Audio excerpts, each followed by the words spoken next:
8:45. This is the Sri Lanka Broadcasting Corporation. Here is the news edited by Catherine Pereira and read by Indrani Senanayake. The headlines. BASL urges all parties to respect party leaders' decision. SJB reaffirms Sajid's candidature for presidency. Minister Kanchana urges public to not queue up for fuel. All government schools to open on July 21st for academic activities.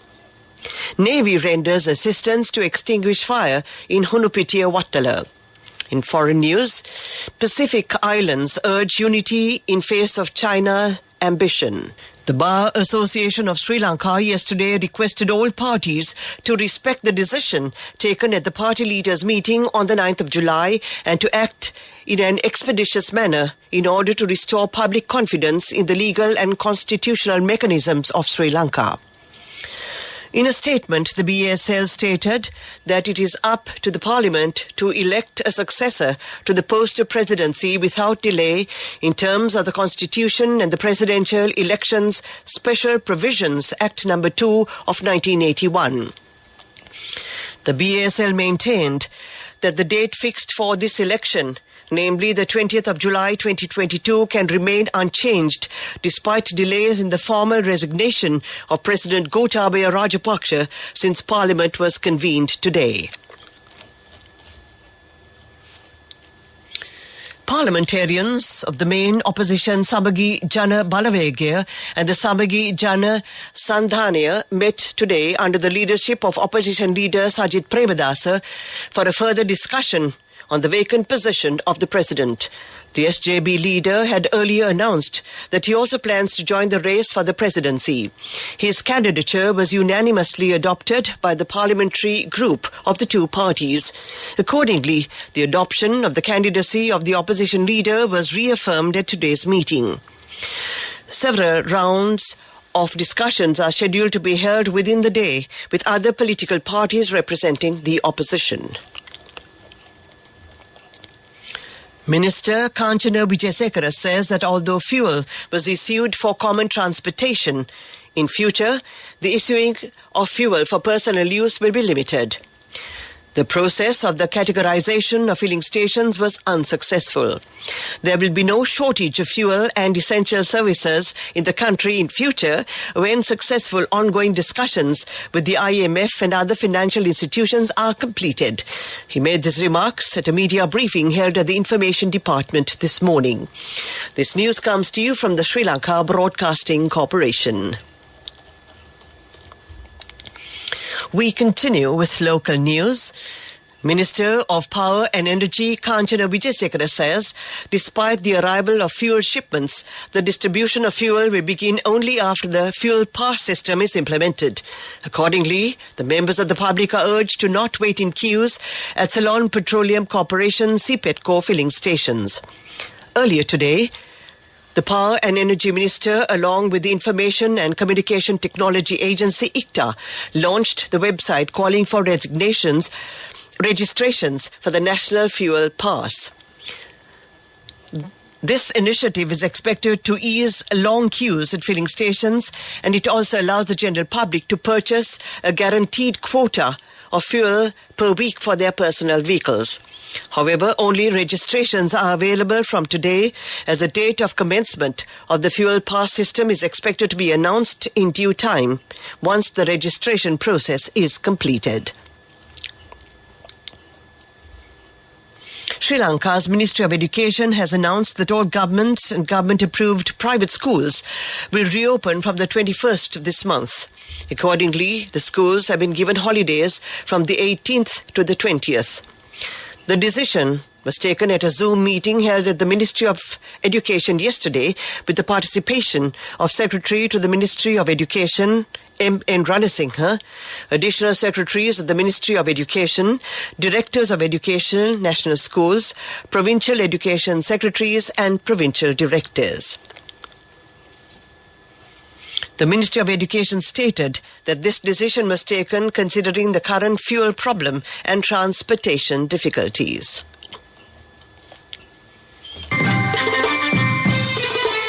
The main story is brought to you by Siddhalepa Vedamahatmya. The Navy this evening sprang into action to control a sudden fire which erupted at a place in Wattala where scrap metal is collected. They worked rapidly to prevent the flames from spreading to surrounding areas. The effort was augmented by a Navy fire engine and a water bowser. The Navy firefighters, with the assistance of residents of the locality, managed to smother the flames completely, preventing the further spread of the fire. Meanwhile, the Navy is on alert around the clock to provide necessary relief to the public in any emergency. The main news story was brought to you by Siddhalepa Vedamahatmya. Commuters said that some buses do not provide a regular service. They pointed out that some buses operate without stopping at scheduled bus stands, even when ample seats are available. Some drivers do not adhere to regular operations, taking into consideration the present fuel crisis and the limited number of private buses in operation. Therefore, passengers face many hardships due to this reason. This is for the attention of the relevant authorities of the transport sector. World News headlines. Pacific Islands urge unity in face of China ambition. US will not walk away from Middle East. Biden at Saudi summit. Helicopter crash after arrest of Mexico drug lord kills many. 14 islands scattered across the vast Pacific Ocean, along with Australia and New Zealand, connected by their natural environment, faith and culture and traditional knowledge. Nowadays, they also share challenges, a very real threat from rising sea levels, more frequent storms and economies crippling by COVID-19. But the regional bloc's first face-to-face meeting in almost 3 years in Fiji's capital, Suva, didn't turn out to be the warm reunion many expected.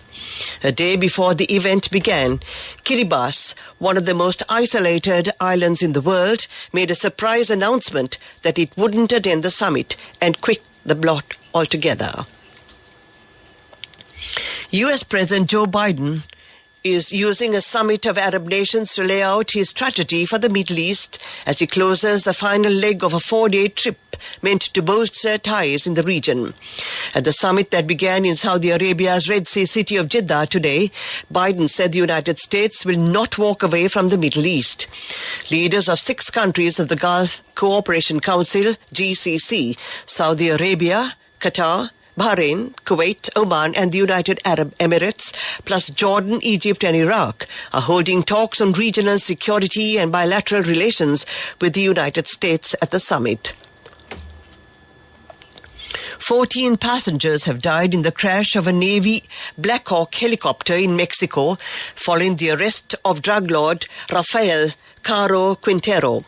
Another passenger was receiving medical treatment after the accident in the northwestern state of Sinaloa, a Navy statement said last evening. The available information indicated the helicopter had an accident near the coastal city of Los Moquis during the operation, the cause of which had not yet been determined, the statement said. To end this bulletin of world news, we take a look at the headlines again. Pacific Islands urge unity in face of China ambition. US will not walk away from Middle East. Biden at Saudi summit. Helicopter crash after arrest of Mexico drug lord kills many. That ends this bulletin of world news. Next is development news. Agriculture Services Development Department says that the bulk distribution of urea fertilizer provided by India is currently in progress. The Department of Agrarian Services Development says that the fertilizer distribution will be carried out throughout the next few days. The fertilizer distribution is carried out by 2 government-owned fertilizer companies, Ceylon Fertilizer Company and Ceylon Fertilizer Company Private Limited. Sports News is brought to you by Sampath Bank. We present your future. On to sports news. England held off Australia in the 3rd test in Sydney to seal a 2-1 series win. with Freddie Stewart and Marcus Smith's tries either side of half-time proving decisive. The Tories started slowly and were 10 for 3 adrift towards the end of the half-time following Tom Wright's try, but Stewart stretched over from short range to snatch the lead before Smith grabbed a loose ball and sprinted in. That was sports news. Cash through NSP globally and win wonderful gifts locally. From October 1st, 2021 to December 31st, 2022. Remit a minimum of $100 or an equivalent amount in any foreign currency 3 times through NSP U Trust. Business News, sponsored by National Savings Bank, the safest place for your money. Operations at the Hambantota International Port from the Port Services, Marine Services, Energy Hub, Port Industrial Park and Integrated Logistics are running uninterrupted despite the current fuel crisis in the country. As an essential service, HIP has ensured continuous fuel supply to enable the port to function with no disruptions in shipping, logistic operations and services. Business News, sponsored by Cash through NSP globally and win wonderful gifts locally. Will you be the lucky winner of the NSP Golden Jubilee? 50 gold sovereigns for the top prize winner of the NSP Golden Jubilee. Scooters for the 10 second prize winners. iPhones for the 10 third prize winners. Mountain bikes for the 29 fourth prize winners. From October 1st, 2021 to December 31st, 2022. Remit a minimum of $100 or an equivalent amount in any foreign currency 3 times through NSP U Trust. Economic news, courtesy of Saving money isn't easy when you have responsibility. That's why we promise to give you the best returns and guarantee on your investment. LOLC Finance Fixed Deposits. Maximize your savings. LOLC Finance PLC, incorporated on the 13th of December 2001, is rated SLA stable by ICRA Lanka Limited and is licensed by the Monetary Board of the Central Bank of Sri Lanka under the Finance Business Act number 42 of 2011. Fitch Ratings has placed Sri Lanka's local currency rating under criteria observation following its shift in policy to apply plus and minus modifiers to the agency's CCC ratings. Sri Lanka's long-term foreign currency rating has been downgraded to RD, but its long-term rupee rating is at CCC. Fitch said the UCO assignment indicates that ratings may change as a direct result of the final criteria. However, it reiterated that it does not indicate a change in the underlying credit profile, nor does it affect existing outlooks.